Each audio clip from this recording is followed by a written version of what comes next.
Vamos ver as análises de Reinaldo Azevedo. Vamos ver aqui juntos. O ganha-perde das urnas à direita. Kassab, Tarcísio, Paes, Bolsonaro e Lula. Vamos ver aqui a análise do Reinaldão no UOL. Quem ganha, quem perde com as eleições municipais deste domingo? Há leituras para todos os gostos. Também apresento a minha, parcial ainda. O grande vitorioso é Gilberto Kassab. Seu partido é o campeão de prefeituras. Já elegeu em 888 cidades, incluindo 3 capitais. Rio de Janeiro, com votação consagradora de Eduardo Paes, São Luís e Florianópolis. Disputa o segundo turno em outras 2, Belo Horizonte e Curitiba, com boas chances de vitória em ambas. Há mais o que dizer sobre o PSD. Será o partido com maior número de prefeituras em São Paulo, Minas e Bahia, primeiro, segundo e quarto eleitorados do país e também em Sergipe e no Piauí. No Rio de Janeiro fez apenas 3 prefeituras, mas uma delas é da capital, que tem mais de 40% da população. E é nesse ponto que cumpre destacar a vitória acachapante de Paes, que venceu nas 49 zonas eleitorais da cidade, com 60,47% dos votos válidos, contra 30,81% de Alexandre Ramagem. E isso nos leva a Jair Bolsonaro e ao PL, que não são exatamente a mesma coisa. Bolsonaro, PL e etc. Faz-se aqui e ali um esforço para ver Jair Bolsonaro como um dos vencedores da eleição. Será mesmo? A maior de todas as derrotas, convenham, o ex-presidente experimentou justamente no Rio, o seu berço político. Para quem investiu para valer em Ramagem, o resultado chega a ser humilhante.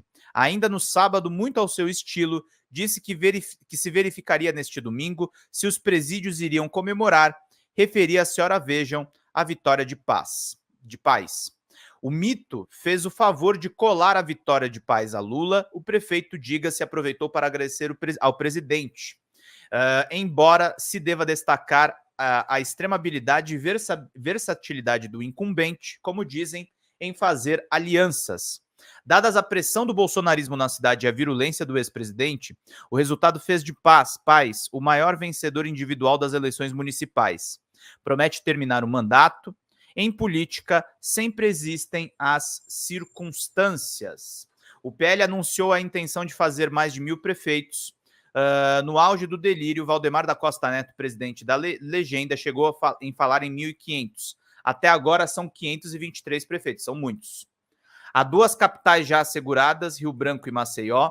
No caso da capital de Alagoas, a reeleição de JHC, um aliado de Arthur Lira, se deve mais às circunstâncias locais. O partido disputa, no entanto, o segundo turno em outras 9. Chega na frente em Belo Horizonte, Fortaleza, Cuiabá, Aracaju, Palmas e Goiânia. E ficou em segundo em Belém, Manaus e João Pessoa. O número é vistoso, mas a realidade é mais pedregosa do que parece. Em Belo Horizonte, as simulações de segundo turno anteriores ao pleito de ontem apontavam que o prefeito Fuad Norman, do PSD, à frente de Bruno Engler. Em Fortaleza, André Fernandes vai disputar com o petista Evandro Leitão, que tem o apoio do governador Eumano de Freitas, também petista. Em Belém, parece difícil que Éder Mauro consiga bater Igor Normando, do MDB, candidato do governador Jader Filho, do mesmo partido. Em Manaus, o capitão Alberto Neto enfrenta o prefeito Davi Almeida, do Avante. Em João Pessoa, Cícero Lucena, do PP, não se reelegeu por pouco, com 49,16%. As chances do ex-ministro Marcelo Queiroga parecem reduzidas. Goiânia vai assistir um embate na direita. O bolsonarista Fred Rodrigues, que chegou à frente, 31,14%, vai se bater com Sandro Mabel, 27,66% do União Brasil, candidato do governador Ronaldo Caiado. Caiado pode tirar aí o bolsonarista. Dadas as 9 capitais, as vitórias mais prováveis estão em Cuiabá, Aracaju e Palmas. Infelizmente, Aracaju vai estar com um governante bolsonarista. Uma vergonha, Alagoas, sem dúvida nenhuma. Lula e o PT. Lula se envolveu pouco nas campanhas municipais. O PT elegeu bastante, 253 prefeitos Brasil afora, contra 182 em 2020. Ocorre que as eleições de há 4 anos ainda estavam sob o impacto da vitória de Bolsonaro em 2018. O desempenho foi, então, desastroso. Melhorou um tanto agora, mas fica apenas em 9º lugar no ranking nacional. Perde para o PSD, que elegeu 888, o MDB, que elegeu 865, o PP, que elegeu 752, o Brasil é muito conservador, gente. União Brasil, que elegeu 589, o PL, que elegeu 223, o Republicanos, que elegeu 441, o PSB, que elegeu 318, e o PSDB, que elegeu 272. Mas o PSDB caiu muito, tá? O PSDB caiu muito em relação à última eleição. Conta ainda algumas derrotas amargas, perdeu a eleição em Araraquara. Eita, perdeu, onde Edinho Silva fez uma gestão exemplar. No primeiro turno, o partido elegeu apenas 4 prefeitos: Lucianópolis, Santa Lúcia, Matão e Carapicuíba. No Brasil, disputa o segundo turno em outras 12 cidades, incluindo Fortaleza, Porto Alegre, Cuiabá e Natal. Sim, há que se considerar, o PT apoiou a reeleição de 2 campeões nacionais de votos, Eduardo Paes, no Rio, e João Campos, do PSB, em Recife. Vocês sabem o que eu penso. Acho que a avaliação dos brasileiros sobre a qualidade do governo está muito abaixo das realizações de Lula até aqui. Estes são tempos estranhos em que uma figura como Pablo Marçal se tornou assunto nacional. Resultado de pleitos municipais não antecipa o de eleições presidenciais. A história é outra. De todo modo, parece-me evidente que o PT esperava um desempenho melhor nas urnas, considerando que o governo Lula pode dizer com clareza aos brasileiros que o país experimenta uma taxa de desemprego historicamente baixa, elevação considerável da renda do trabalho e inflação sob controle. Circunstâncias locais decidiram o voto da maioria das pessoas, mas é claro que o PT ainda tem que lutar com fantasmas de um preconceito ideológico. Preconceito, Reinaldo, vamos ser sinceros aqui, que você também ajudou a eivar no passado, né? Eu não estou sendo vingativo nesse comentário, é um fato. O Reinaldo Azevedo contribuiu muito para o antipetismo em outra reencarnação, né? Mas vamos lá, meus caros, minhas caras, vamos lá, vamos pingando superchats, 80 pessoas aqui nos assistindo, a gente precisa da ajuda de vocês. Façam contribuições no canal, tá, gente? A gente depende disso para continuar trazendo as melhores avaliações políticas para vocês, meus queridos e queridas. A eleição em São Paulo é inequívoco. Que outra figura sai fortalecida dessa disputa? É Tarcísio de Freitas, do Republicanos, governador de São Paulo. Prefeito da capital, Ricardo Nunes, do MDB, que vai disputar o segundo turno contra Guilherme Boulos, deve ao governador a sua passagem para o segundo turno. Nunes estava sendo tragado pela voragem marsaliana e com a conivência silenciosa, falava apenas aqui e ali de Bolsonaro. Ainda que o prefeito tenha se ajoelhado no milho e feito abjurações mais humilhantes para se tornar um bolsonarista convertido, opor-se à obrigatoriedade da vacina e distanciamento social foi a coisa mais abjeta da campanha de São Paulo. E o ex-presidente largou o prefeito à própria sorte, porque não quis bater de frente com o coach. Quem segurou a peteca foi Tarcísio e seu raciocínio era elementar. Havia, sim, a possibilidade de um segundo turno entre Guilherme Boulos e Pablo Marçal, e todas as pesquisas apontavam que esse era o melhor cenário para o candidato do PSOL. Wallace de Flora, obrigado, meu querido. Quem foi traído foi o Tarcísio, sem dúvida nenhuma. O Tarcísio se manteve fiel. Vamos lá, gente, faltam 90 pilas. Vamos contribuir aí para nossa live, meus queridos e queridas. Que audiência bonita hoje de manhã.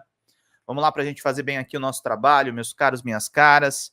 Vamos tornar aí a Folha Democrata um grande veículo de comunicação.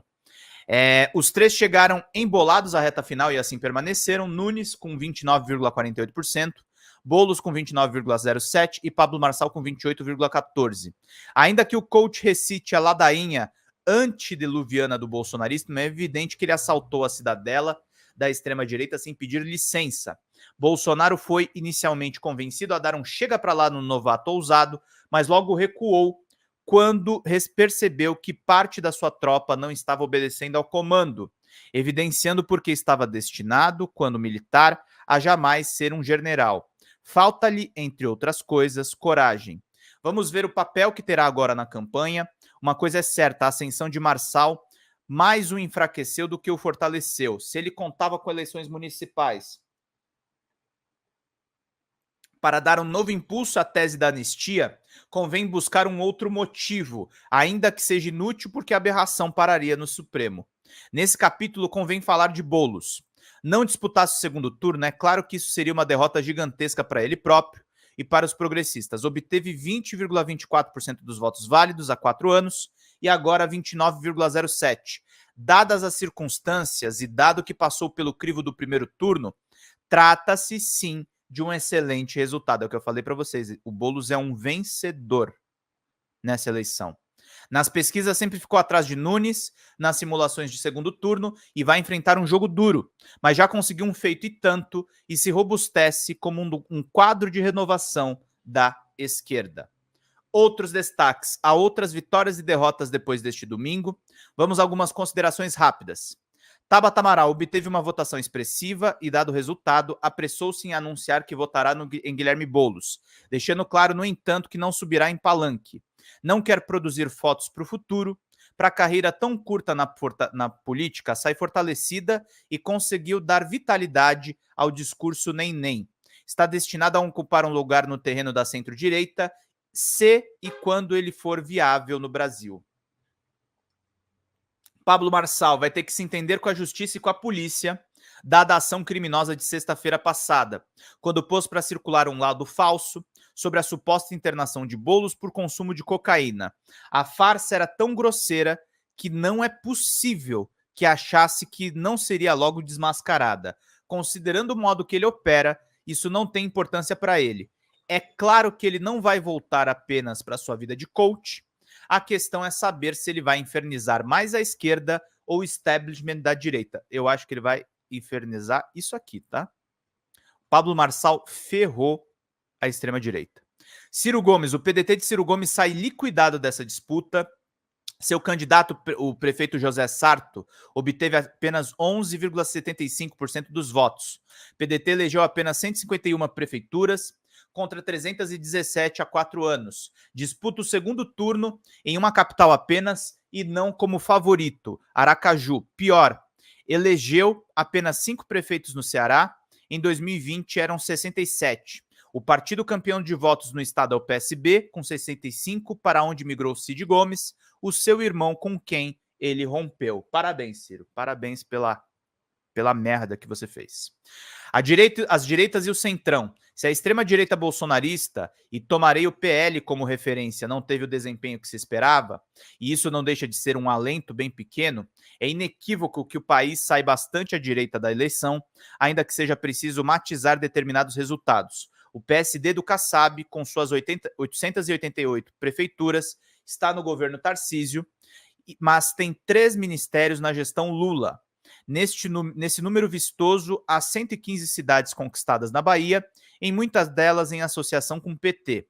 Também estão na esplanada o MDB, com 865 prefeituras, e o PP, com 752. União Brasil, com 589, e o Republicanos, com 441. 100 pessoas assistindo, gente. Vamos pingar aí superchats, contribuições. Vamos lá, meus caros. Tantas vitórias dessas legendas acenam com câmaras de vereadores de mesmo perfil. E esses dados são preditores da composição do futuro Congresso. Qualquer que seja o presidente eleito em 2026, já dá para saber que continuaremos a contar com um Congresso conservador para reacionário, até porque há 523 do PL. Não será fácil salvar o país das chamas. Baita coluna do Reinaldo, muito bem escrita. E esse é o cenário, tá, queridos? Lula com grandes chances de ser reeleito, mas é isso, meus caros, minhas caras. Vamos lá para a gente poder seguir. Precisamos, meus queridos, agora que a Xanda mandou um pilazinho. Precisamos de 89 pilas de Pix, Superchat. Se for mandar Pix para a gente no folhademocrata@gmail.com, digam no chat o quanto vocês estão colaborando, gente. Muito importante para a gente fazer bem aqui o nosso trabalho. Vamos lá, meus caros, minhas caras. Tivemos uma live histórica ontem, retransmitindo o discurso de Guilherme Boulos, com muitas visualizações, muito feliz aqui pelo crescimento do canal. Período eleitoral sempre tem um crescimento de alguma coisa do canal, mas ontem me assustou, honestamente, porque acho que a gente tem grandes chances aí também de bater os nossos 100 mil inscritos, né?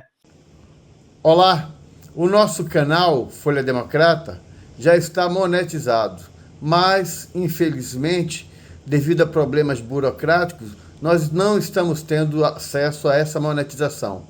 Por isso, para que o canal continue funcionando, precisamos de vocês que formam a comunidade Folha Democrata colaborando. Façam um Pix de qualquer valor para o e-mail folhademocrata@gmail.com. Pode ser pingos de R$1, R$2, qualquer valor nos ajuda nesse instante a superar esse momento.